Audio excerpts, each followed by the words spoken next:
Los progestágenos, la progesterona, tienen la capacidad fundamental de convertir al endometrio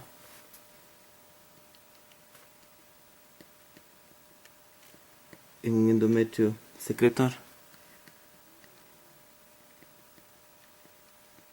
que en determinado momento va a tener y en determinado momento tiene la capacidad de mantener el embarazo, ¿no?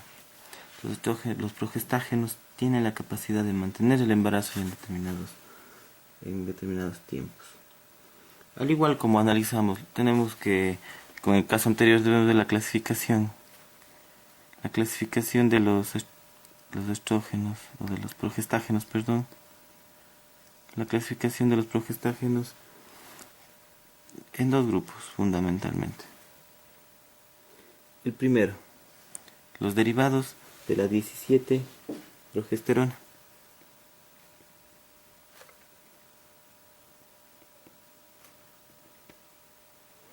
Tenemos de la progesterona como tal. También tenemos la algestona.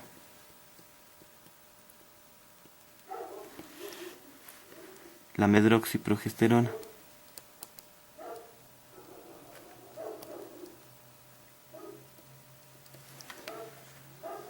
Recuerden, la algestona y la medroxiprogesterona son sustancias utilizadas, ¿no?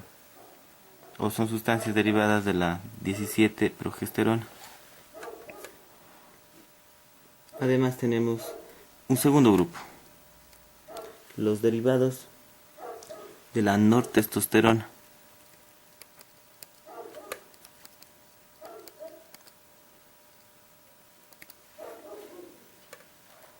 De aquí vamos a analizar los derivados de la nortestosterona por generaciones, ¿no? Bueno, básicamente por la aparición, la época de la aparición. Tenemos del primer grupo la norepinefrina de primera generación.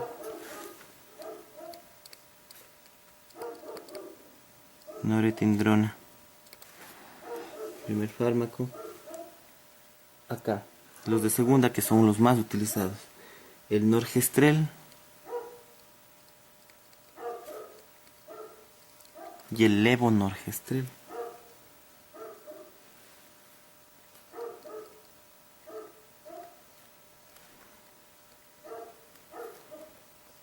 Norgestrel y levonorgestrel. Y el de tercera generación, el desogestrel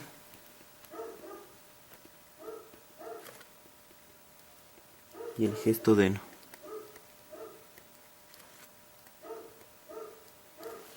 Que son los estrógenos, los progestágenos más utilizados.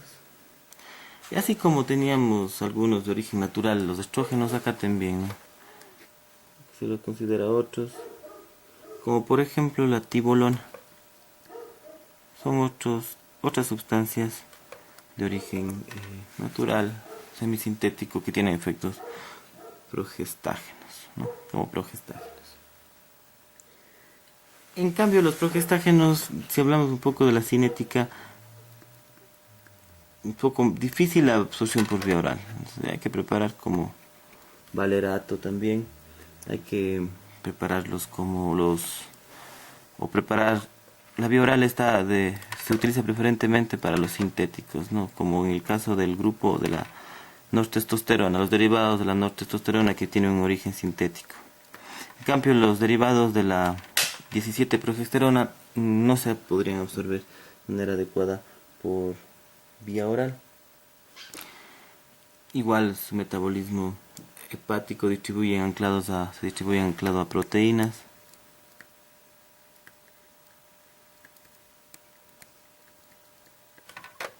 Siempre recordando que entre los diferentes esteroides puede haber interconversión entre sus productos. Ya, sobre todo los naturales. Dentro de las acciones generales que podríamos hablar de los progestágenos,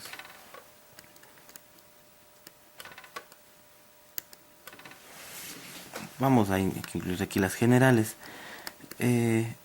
Podemos hablar de lo siguiente. Las acciones generales podemos incluir una de sus funciones fundamentales. El bloqueo de la LH o el bloqueo del pico de LH también. ¿Ve? Que se le atribuye a los progestágenos también. El bloqueo del pico del LH inhibe la ovulación. Una de sus funciones importantes. Otros efectos generales: aumenta el espesor del endometrio. Esto es importantísimo porque nos permite comprender el efecto de los anticonceptivos hormonales de emergencia. Un progestágeno administrado justo durante lo que sería la ovulación, o cuando se ha conformado ya, se ha dado la fusión de las células sexuales, ¿no? Cuando se da la fecundación, la administración de progestágenos aumentaría el espesor del endometrio, impidiendo que se dé la anidación, que se dé la implantación del óvulo fecundado. De ahí que se podría considerar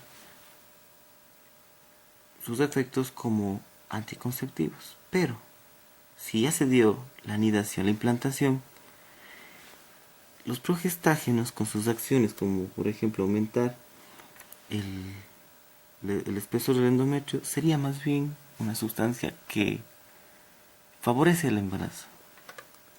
Entonces, si se administra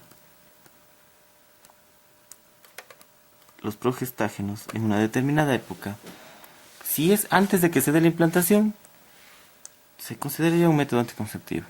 Pero si el óvulo es implantado, fortalece ya esa implantación dada, ¿no? Favorece el embarazo. Ya, si bueno, aparte de aumentar el espesor del endometrio, lo que hace es aumentar o producir una secreción viscosa, un moco viscoso, que dificultaría el paso de los espermatozoides hacia el viaje de los espermatozoides hacia allá, cerca de la trompa. Bien, entonces los progestágenos de una acción muy particular. Repito, si se administran antes de la fecundación, impiden la implantación. Pero si ya está implantado, este óvulo fecundado promueve, más bien, favorece el embarazo. De ahí que realmente considerarlo abortivo, al menos en teoría, resulta difícil, ¿no es cierto? Los efectos abortivos no serían considerados aquí. En torno a los efectos metabólicos.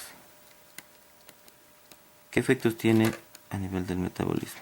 Bueno, las acciones generales, no sobre todo a nivel del útero. ¿Qué efectos metabólicos? Aumenta la glucosa, ¿no? Entonces, una hormona hiperglicemiante. Aumenta también la insulina. Alguna acción contraria a lo que teníamos de los estrógenos. Además de esto, disminuye disminuye el HDL, perdón.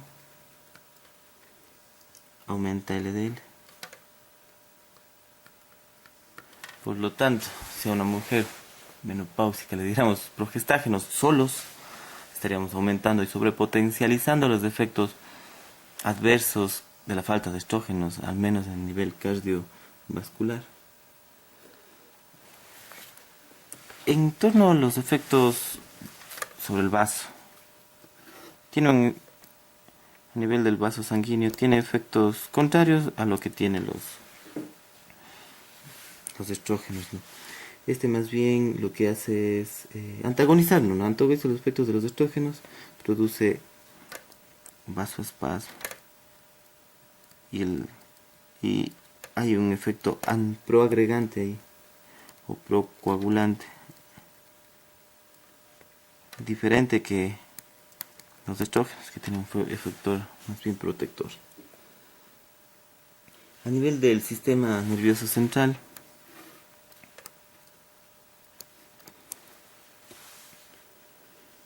aumenta la temperatura. Recuerden, ¿no? aumenta la temperatura. Los progestágenos se producen en el caso de que se dé la implantación y en el embarazo, ¿no? O sea, pues de ahí el método de la toma de la temperatura. Aumenta la actividad del centro respiratorio también.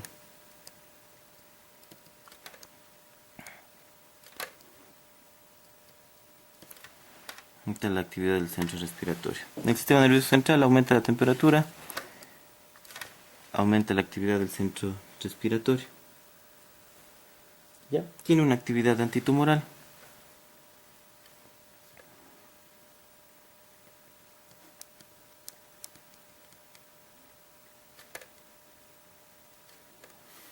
Y al final vamos a sacar unas conclusiones en torno a los tumores, ¿no? Va a ser importante esto de entender que la actividad conjunta de los estrógenos y progestágenos disminuyen el riesgo en general de las tumoraciones, pero aplicados por su propia cuenta o solos aumentan más bien, ¿sí? Aumentan. ¿Ya? ¿Para qué se utiliza? Las indicaciones terapéuticas. Vamos por acá. ¿En qué se utiliza? Indicaciones de los progestágenos.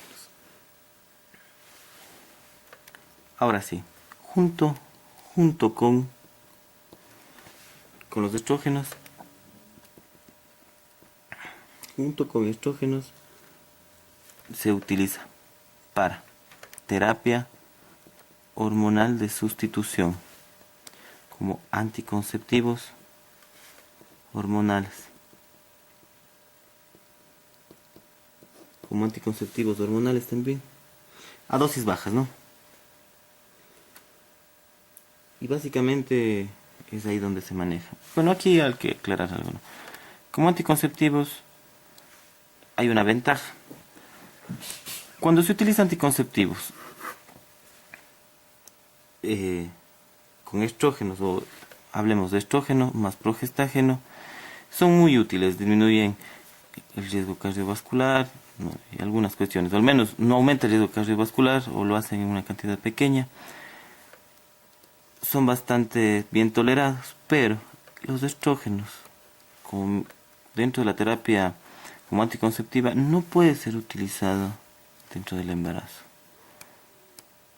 Entre el embarazo cambia las reglas, no se puede utilizar anticonceptivos combinados. Pues aquí se prefiere uno, solo progestágenos. Solo progestágenos en el caso del embarazo. Yo sé que va a aumentar el riesgo cardiovascular, pero no tiene reacciones adversas. Y además, recuerden que utilizar progestágenos durante como anticonceptivo no del embarazo, sino sería posparto, ¿no? En el embarazo, perdón, aquí. Solo progestágenos después del embarazo. En lo que sería ya el posparto. En el posparto se utiliza anticonceptivos basados básicamente en progestágenos, para que no se puedan utilizar luego del parto. Es importante esto tomar en cuenta. Además, los progestágenos solo se utilizan como anticonceptivo de emergencia. Los progestágenos solos como método anticonceptivo de emergencia. Y dentro de este, levonorgestrel. Esta sería la hormona que se utiliza o que viene en los anticonceptivos de emergencia. Las reacciones adversas del uso de los progestágenos